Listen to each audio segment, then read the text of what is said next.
ఆంధ్రప్రదేశ్లో కూడా ఉచిత బస్సు వచ్చే అవకాశం ఉన్నట్టుంది. ఆగస్టు నుంచి అమల్లో తెస్తామని చంద్రబాబు నాయుడు గారు అన్నారు. ఏంది, ఎలా ఫీల్ అవుతుంది? చంద్రబాబు సార్ ఆడవాళ్ళతో తినాలని ఉంటేనే ఈ ఉచిత బస్సు పెట్టండి. తెలంగాణలో చూసుకుంటే రేవంత్ రెడ్డి గారు పెడితే రేవంత్ రెడ్డి గారిని ప్రతిరోజు కొన్ని వేల మంది ఆడవాళ్ళు తిడుతూ ఉన్నారు కొట్లాళ్ళు పెట్టుకొని. ఇలా అదేవిధంగా మీరు తినాలని ఉంటే పెట్టండి. ఏదేమైనప్పుడు కూడా ఉచిత బస్సు అనేది సరికాదు.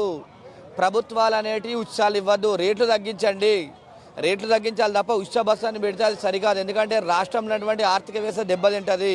ప్రజలకు రేట్లు తగ్గించాలి, ఇదేం తప్ప ఈ ఉచితాలు అనేది పెడితే కూడా సరికాదని చెప్పి నేను తెలియజేస్తున్నాను. మేనిఫెస్టోలో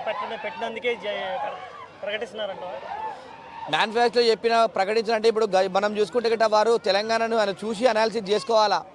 ఇలా మా సీఎం రేవంత్ రెడ్డి గారు ఏమంటున్నారంటే ₹1 లేదండి నేను గొంతు కోసుకొని చావాళ్ళ అని చెప్పేసి అని అంటున్నారు. ఇవాళ ఉచితాలు ఇవ్వడం వల్ల ఇలా రాష్ట్ర అభివృద్ధి కుంటుపడే అవకాశం ఉంది. మీరు జీతాలు ఇవ్వలేని స్థాయిలో కూడా ఉంటారు.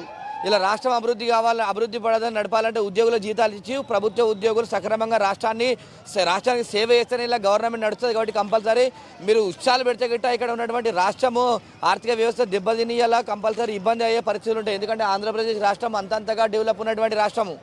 తెలంగాణ ఇంత అభివృద్ధి చెందినటువంటి తెలంగాణ రాష్ట్రంలో ఉచితాలు ఇస్తే ఇక్కడ గవర్నమెంట్ నడలేని స్థితికి వచ్చింది. కాబట్టి కంపల్సరీ ఏదేమైనా కూడా రేట్లు తగ్గించి ఇలా ముందుకెళ్తే కూడా గవర్నమెంట్ కూడా మంచిగా రన్ అవుతుందని చెప్పేసి తెలియజేస్తున్నా. Okay, thank you. అన్న మంచి